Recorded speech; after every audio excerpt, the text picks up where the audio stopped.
This is TLV1.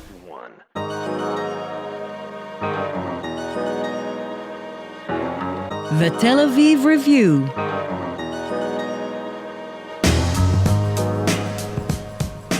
Hello and welcome to the Tel Aviv Review, brought to you by the Van Leer Jerusalem Institute, which promotes humanistic, democratic and liberal values in the social discourse in Israel. If you like us, please join our community of supporters by giving to our Patreon campaign. You'll find it on our homepage, that's tlv1.fm/Tel Aviv Review. Scroll down to the bottom and you'll see a big red button that says Patreon. Click on it and support us. We're counting on you. I'm your host, Gilad Halpern. And I'm your co-hostess, Dalia Shenlin. Every week we'll be talking about books and research and other things that catch our attention. Our guest today is Elizabeth Tsurkov. She's a research fellow at the Forum for Regional Thinking, a progressive Israeli-Palestinian think tank focusing on the Middle East. Her research is focused on Syria and Iraq and is based on an extensive network of contacts across the region and fieldwork in Syria, Iraq, Jordan, and Turkey, among other places. Elizabeth is also an incoming doctoral student at Princeton's politics department, where we expect great things from her. Today we'll be talking about her recent series of articles in the New York Review of Books, Foreign Policy, the Carnegie Endowment Sada Journal, among other places, about an unbelievably up-close analysis of Syria based on a range of personal interviews from right on the ground in all the places we just talked about. Elizabeth, welcome to the show. Thank you. Can you start with a zoom-out kind of look at what's going on in Syria right now? I think the biggest question, I know this is very hard, the biggest question to my mind is who really holds power at the national level, if anybody, and what are the major regions that we have to know where different actors hold power? So currently in 2019, Syria is essentially divided between spheres of influence, and there is significant foreign influence in the country. So we essentially have the areas that are controlled by the central government, where there is significant Iranian and Russian influence. That includes almost all major cities, including Damascus, including Aleppo, including the coastal area. Then we have a small area that is still under the control of the armed opposition. That area is split into two areas. One is under control of jihadist Hayat Tahrir al-Sham, which is the current reincarnation of Jabhat al-Nusra, a former branch of Al-Qaeda in Syria. And then we have a section, northern Aleppo, that is under control of factions backed by Turkey. So that is a direct area of Turkish influence. If you walk around, you'll see a lot of Turkish flags there, even though it's inside Syria. And then we have a third of the country's territory that is under control of the Syrian Democratic Forces, which is a kind of Kurdish-dominated militia that is backed by the United States. This force essentially captured most of this territory from ISIS. And how volatile is the situation right now? Well, in all areas of Syria are experiencing insecurity, kidnappings, very poor standard of living. But levels of security vary significantly. So in Idlib, there are dozens of people who are being killed there every day by Russian and regime airstrikes. While on the other hand, in Kurdish areas, particularly in the ones that are majority Kurdish, so in there of Kamishli, for example, Hasake, the situation is quite calm.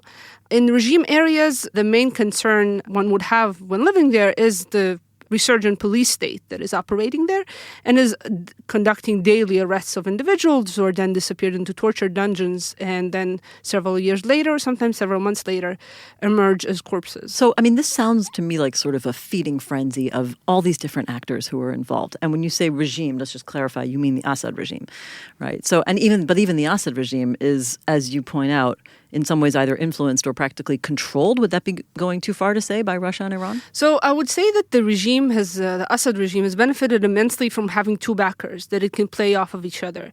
So when Russia will not give him something, he can always go to Iran. And that limits the influence of both of these actors on the regime. But the regime is dependent on them completely for military success. But it still controls elements of the state, and particularly the police state, which is essential for its survival. I mean, this sounds to me like it contradicts every classic political science definition of a state which has a monopoly on the legitimate use of force. It sounds like there is no real monopoly. Is Syria actually a functioning state in that narrow sense of the definition? No, it's definitely not. I mean, there are different forces that have greater control over the country than the titular government in power.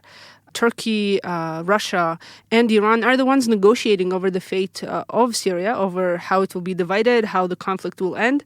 And Syrians, both the regime and the opposition, are essentially non-players in those negotiations. What do you think is really, where is it all going? I mean, are we going to see more? We've seen this, several sides trading blows for 8 years now, if not more, 8.5, right? And what do you see down the line? Is it going to be like the next 8.5 years are going to be the same or even more, less? So it's always difficult to predict the future anywhere, and particularly in Syria, because it is so influenced by outside forces. So right now, the U.S., for example, is continuing to maintain protection of a third of the country's territory that is under control of the Syrian Democratic Forces. Come elections or just a tweet by Trump and they pull out, and then immediately we will see the regime rushing in and possibly also a Turkish invasion into that territory. So it's very hard to predict what will happen. I mean, Trump single-handedly can decide the fate of millions of people with just a single tweet. Right now, I mean, if the situation holds, if there is no game changer, we'll essentially see kind of a stalemated conflict, basically a division of Syria into spheres of influence.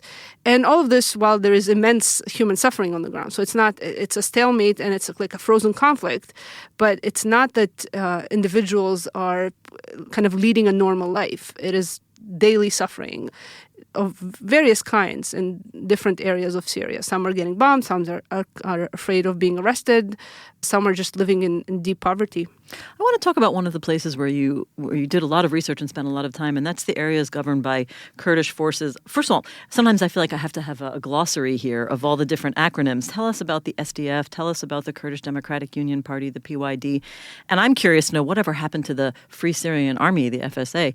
So, who is actually calling the shots in these areas controlled by Kurdish forces? What is the nature of the relationship between the Syrians, in as much as we can still talk about the term Syrian, and the Kurds? Do they see them as outsiders? Do they resent them? How is that relationship developing? So first, I'll just say briefly with regards to the Free Syrian Army, there are still groups that use this moniker. They operate in areas that are under control of the opposition in Idlib, the areas under dominance of jihadist forces. So they are kind of a secondary force there. They participate in battles that are ongoing currently as we're recording, but they are not a dominant force. And then groups that are operating now under direct Turkish control. They are trained by Turkey. They are receiving their salaries in Turkish lira.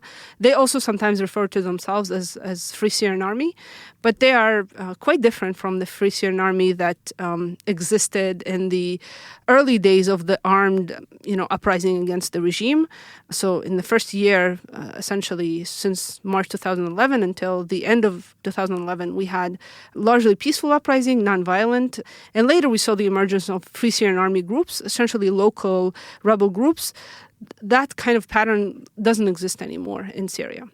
With regards to the areas under control of the Syrian Democratic Forces, so this is an umbrella group of militias that are actually mostly Arab. Most of the fighters are Arab, but the force is under the dominance of the YPG, which is the People's Protection Unit, which is the armed force of the PYD, is the Syrian branch of the PKK, which is a guerrilla group that operates in Turkey. And Kurdish guerrilla group. Kurdish guerrilla group, indeed. So essentially we have a force that is quite large, 60,000 to 70,000 fighters, most of them Arab, but control is in the hands of the YPG, the Kurdish force, that force that the U.S. decided to support after ISIS besieged Kobani and tried to advance and take the city.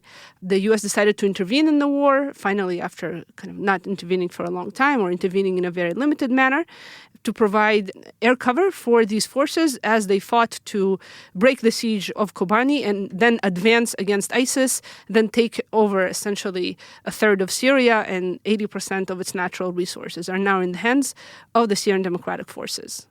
I think that the most striking bottom line from all your reporting on the ground, at least the ones that you published, is that really there are no winners in this war, only losers. Even your New York Review of Books piece about the Alawites, Assad's loyalists, that you'd think, now with the resurgence of Assad, should be the most victorious. But as you show in the piece, it's anything but that. Can you tell us about them? So I would say, first of all, that there are some winners to the war. I think Hezbollah and Iran have increased their power in the region, so they are winners. No, I mean in Syria proper. Among Syrians proper, I think that Kurds are currently positioned better than they were before.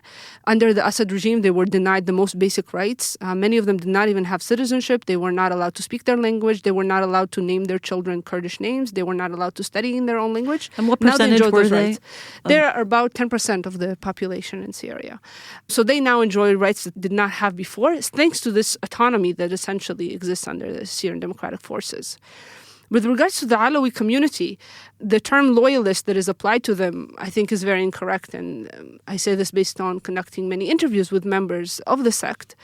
They have lost immensely. They have sacrificed tens of thousands of their sons.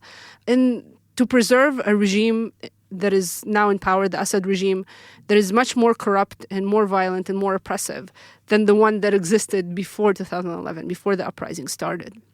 So they have lost immensely, but they saw no choice but to fight on the side of the Assad regime because of fear of the Sunni majority in the country. And essentially, at first, these fears were kind of manufactured by the regime. The regime was claiming that the peaceful uprising at the time was jihadist, was sectarian, was violent. And the regime was carrying out all sorts of manipulations to create this sense of fear. But then the opposition really did become militarized, become radical.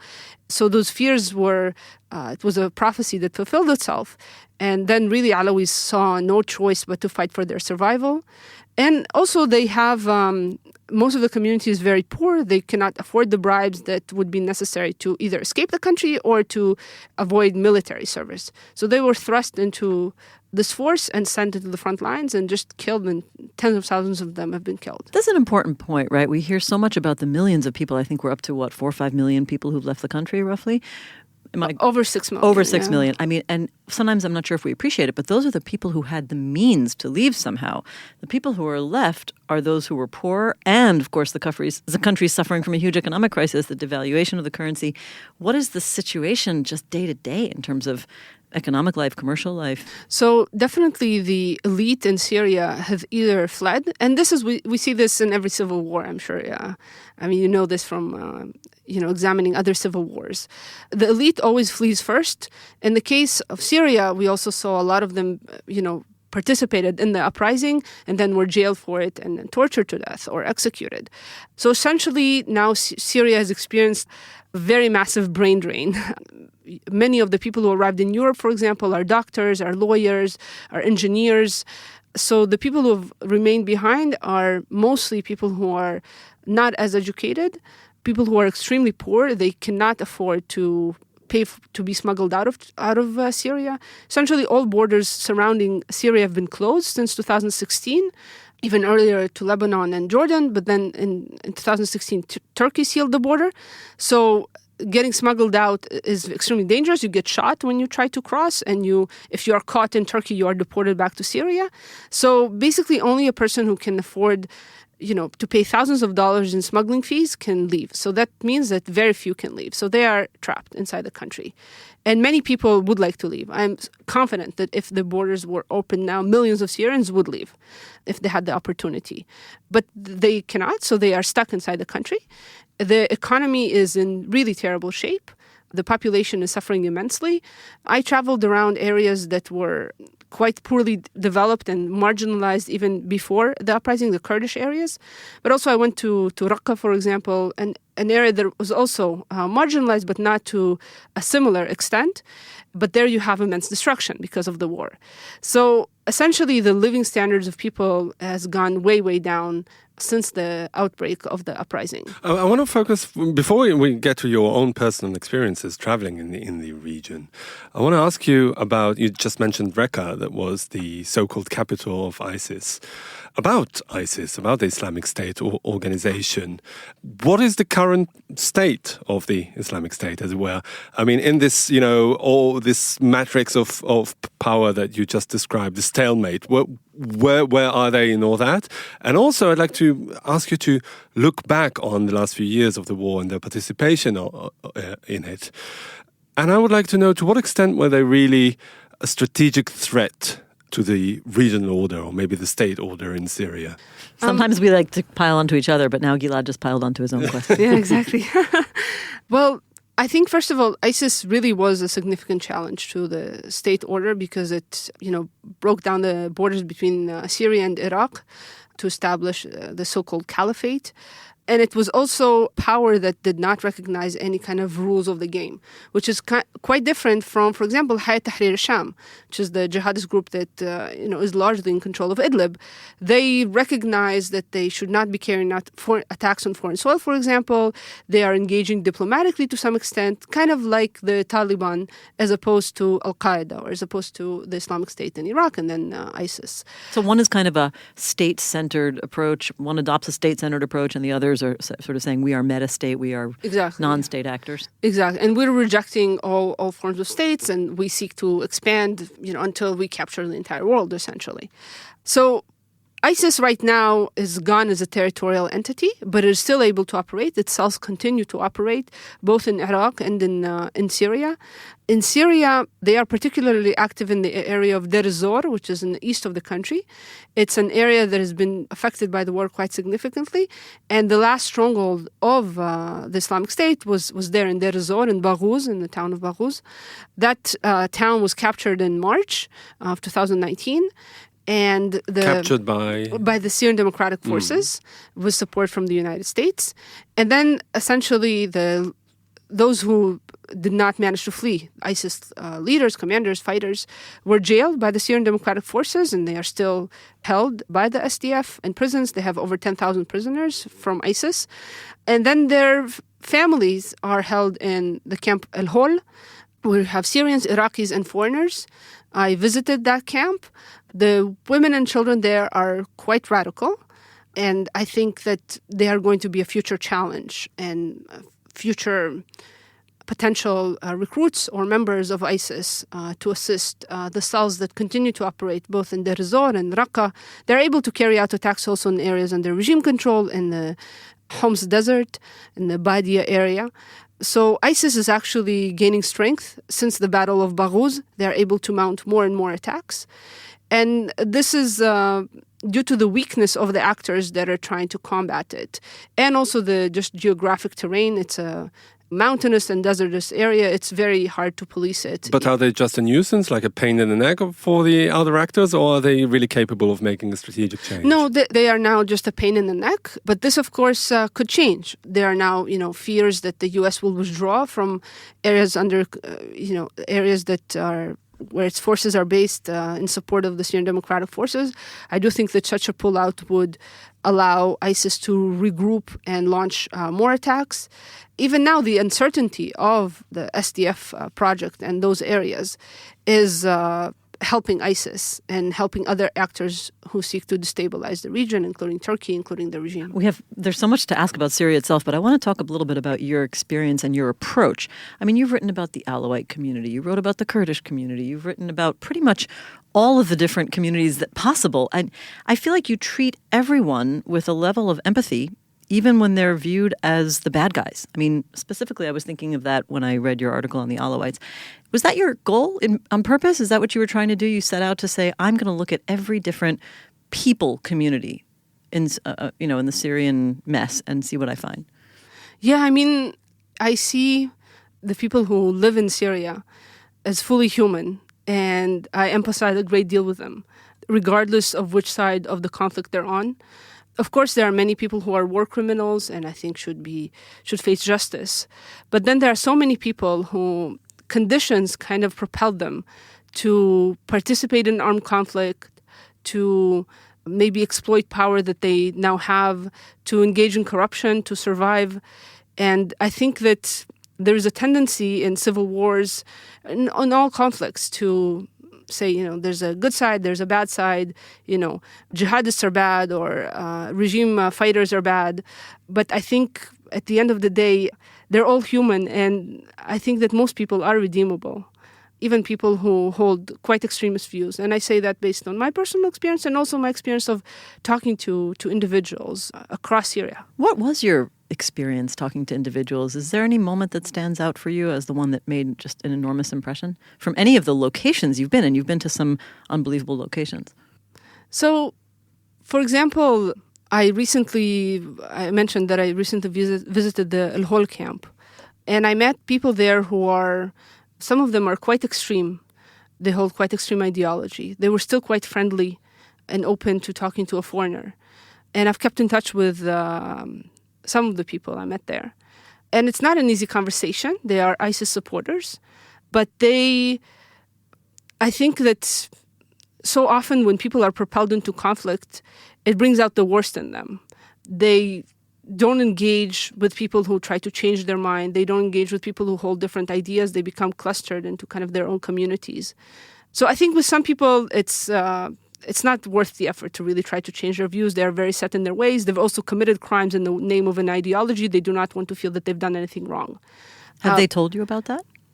I mean, sure, I met ISIS prisoners. I've spoken to people who are, members of the Mukhabarat in Syria, of jihadist groups.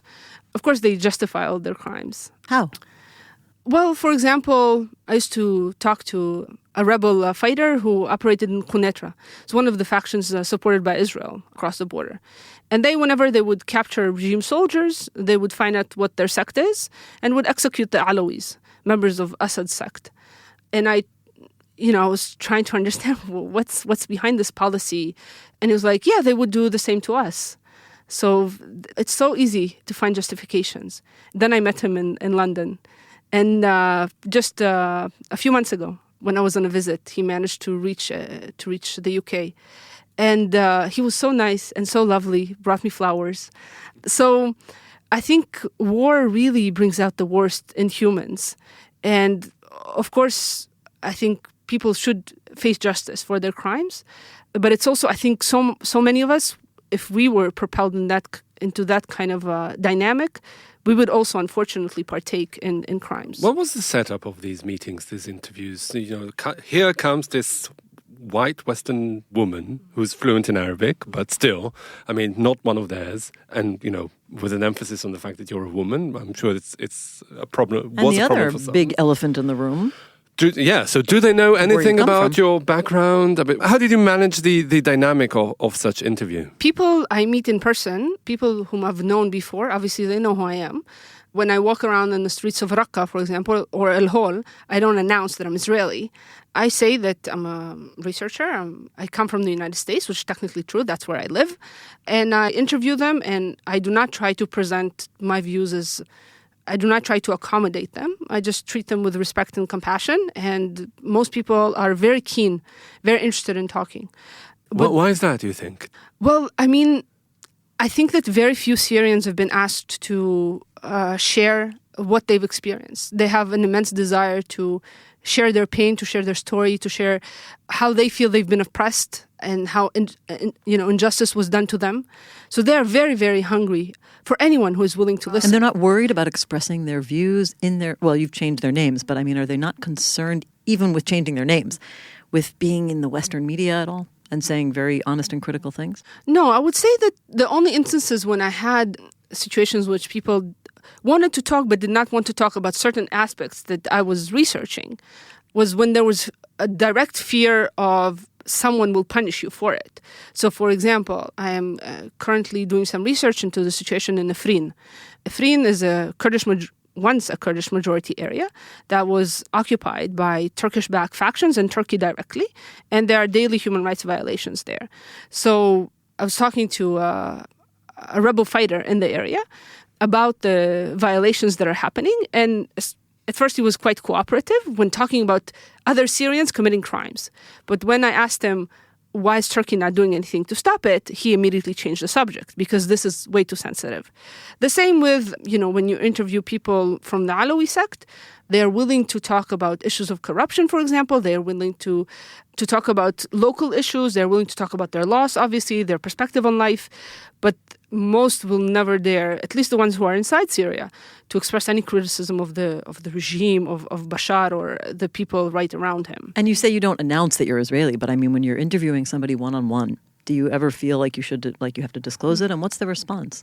So in most cases, people I interview inside Syria and I interview online know who I am. They know I'm Israeli, and it's very important for me that people know. Just in situations that are quite rare in which I go around and just talk to random people, only in that instance do I not announce that I'm Israeli. Otherwise, it's very important for me, for people to give full consent. So the overwhelming majority of people I met inside Syria and the Syrians with whom I've spoken online and in Turkey and in Jordan, they know who I am. And what do they say? About me being Israeli? Yeah. They have no problem with that. So some of them have a problem with that. And I think the fact that I've been active on Palestinian human rights definitely helps in that regard. They understand that I'm not part of the Israeli government, that I oppose its policies on many issues. But some really don't care. They just want to share what they've experienced. Anyone cares? Great. Let's talk to them. So few people have actually spent time trying to talk to Syrians on the ground who are trapped in this horrible situation. I think even if I didn't hold my political views and didn't have that history of activism, I think that most people, at least in opposition-held Syria, would be happy to talk to me. And then some people, very small number of people, do refuse. And of course, this is absolutely their right. Another theme that emerges from your reporting, and not just in Syria, also in Iraq, you've written about Iraq, is that there's some sort of nostalgia for the antebellum period in both countries. People harking back to these days of Saddam and Assad prior to 2011. Is it just vacuous nostalgia, or is there really any truth in that? Because people normally tend to think that what was before was better, but is there really any truth in that? Can I qualify that question? Is it really nostalgia, like I long for this, I liked it, or more like the situation is so desperate now, anything that brings stability is better, even if it's horrible? Yeah, exactly. I mean, I think no human would ever choose to live under highly oppressive and corrupt dictatorship unless the current reality was just so awful. So if we look, for example, in opposition-held areas right now, there are still problems of corruption, for example. There are still problems of oppression. There is no freedom of speech. But in addition to that, you're getting bombed, and everything is much, much more expensive. And you've lost, half of your relatives to the war, to bombings, to arrests and regime prisons. So it's, I think, very natural for people to wish to be able to return to the days before the uprising, before everything disintegrated. And in Iraq, I think that this longing for the days of Saddam, I think some of it is just people venting, it was because they know that under Saddam it was terrible. So it's kind of an expression I'm going to say something shocking. They don't really mean it. That's yeah. I think some of them don't mean it, but I think many people do mean it, particularly Sunnis. They were a minority and they were in power. It's true they lived under a police state. It's true it was corrupt. But the current situation is that they are, marginalized politically. They are collectively often labeled as supporters of ISIS, even though, of course, most of them do not support ISIS. Most Muslims, Sunnis everywhere do not support ISIS, but they get this label and they get the repercussions that come from it. All sorts of forms of discrimination. In some cases, in Iraq, also detention in large camps from which they're not allowed to leave. So I think it's very natural for people living in such conditions to wish for the return of kind of a magical status quo. And this is something that also exists very much among minorities. Their situation, their level of security has deteriorated significantly since the fall of Saddam Hussein. And in Syria also since the outbreak of the uprising. So I think people will always prioritize survival over everything else. Once survival and security and stability is guaranteed, people can start wishing for freedom, for no corruption. It's interesting what you're saying, because in the early stages of the war in Syria, and I think also to an extent in the final days of Saddam, both Assad and Saddam were touted as the protectors of the minorities. And as it emerges from your reporting and research, it's far more complicated than that. But do you think that there was any truth in that? Were they really? Well, they were trying to create meta identities. right? The Syrian identity, the Iraqi identity, and one that was not rooted in these tribal or ethnic divisions. Yeah, but my right, question is, was it just lip service or was there any practical truth in that? I think it was to some extent lip service, this kind of creation of an identity, because both regimes still played on both tribal and sectarian identity when they needed to. But it is true that the situation of minorities in Iraq under Saddam was significantly better. And also, after the uprising, the situation in Syria destabilized. Now, a lot of the loss of minorities, and particularly of the Alawi sect, is a result of a decision of the Assad regime not to reform in any way and basically try to push the uprising into militarization, into radicalization, including by releasing jihadists from prison. Basically expecting minorities to stand by the side of the regime, to fend off against the majority, the Sunni majority, to be able to remain in power.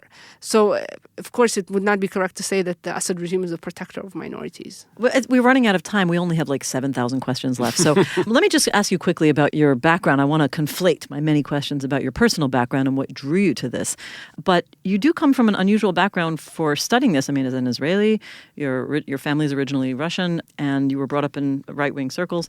Tell us a little bit about your transition and my pile on to myself. How do your Russian language skills help you in terms of understanding how this conflict is being portrayed in the Russian language media, if at all? So, I was born in the USSR, but lived in Israel most of my life in a settlement near Bethlehem. And I no longer hold my parents' views.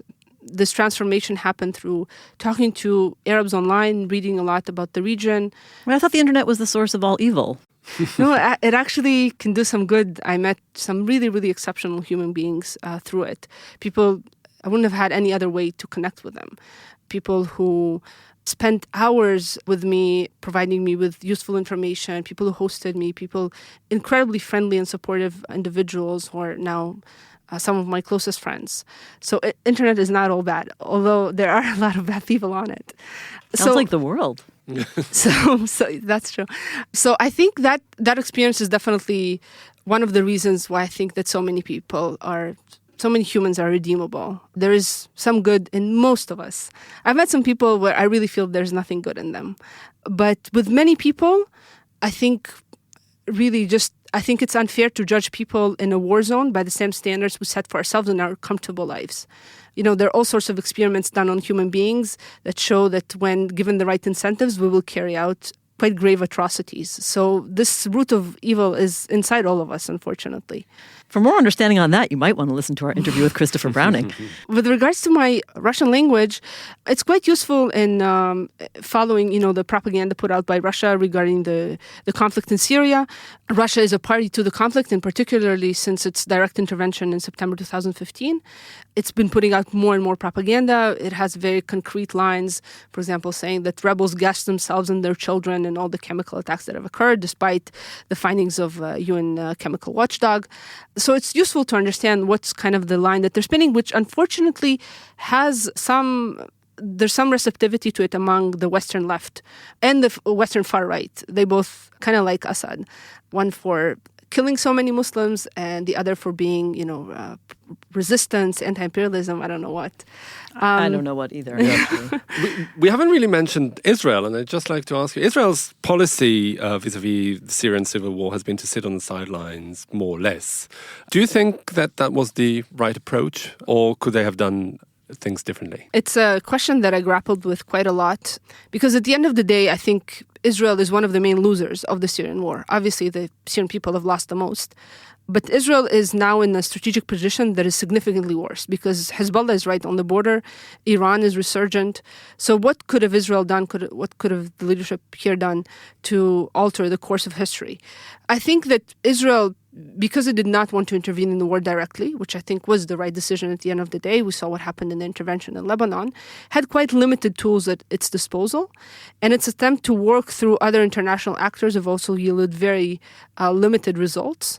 I definitely think it should have offered more humanitarian assistance to southern Syria. It provided some assistance, but it was always counting pennies. It should have done more of that. But then also this support gave people in southern Syria a sense that Israel will protect them. And then when Israel did not protect them, when the regime advanced on the area and recaptured it exactly a year ago, people were shocked and incredibly disappointed with Israel. So this increased support would have made life easier and better for people previously, but then probably would have increased disappointment with Israel. But what about Israel's ongoing support, including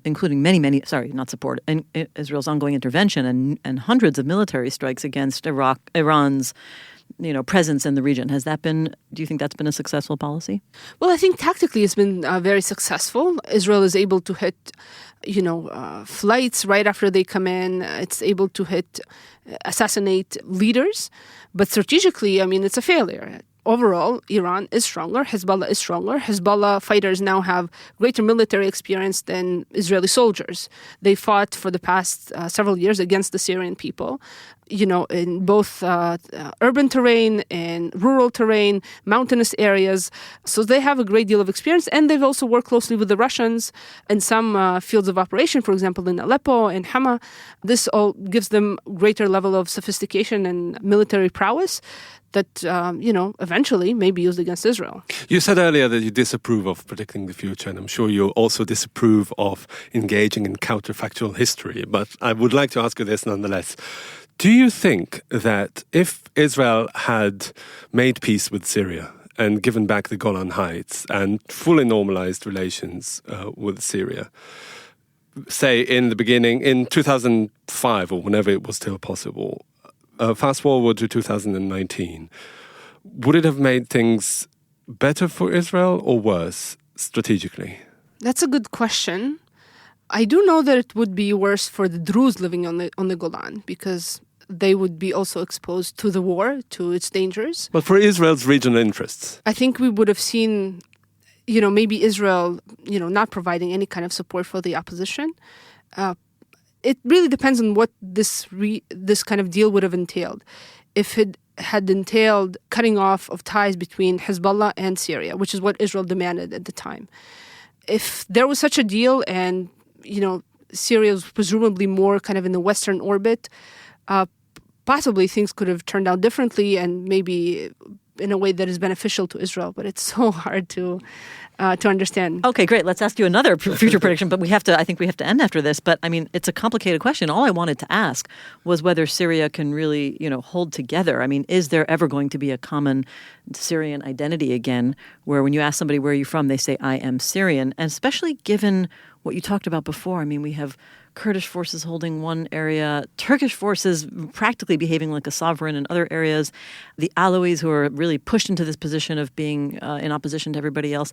Aren't we laying the groundwork? Isn't there a groundwork now, sort of a basis for a future civil war? Or can Syria revive a common shared identity? So I think with regards to a future civil war, it's possible, but I don't see it happening in the next couple of generations just because people are incredibly tired.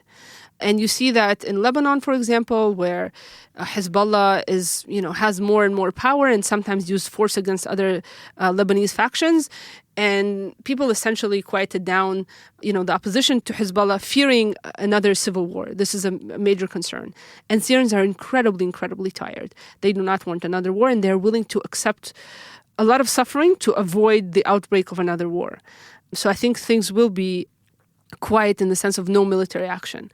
With regards to a common identity, I think that really depends on how exactly the conflict ends. If the conflict ends with the recapture of the entire territory of Syria by the Assad regime, then it will force on people a common identity, the way it's forcing it now on people in its territory, where only one narrative is allowed, which is, we fought terrorists, we didn't do anything wrong. The 500,000 people killed, or how many they kill until the end of the war, they were either terrorists or were killed by terrorists. But I don't think that such an identity will be successfully imposed because too many people know reality.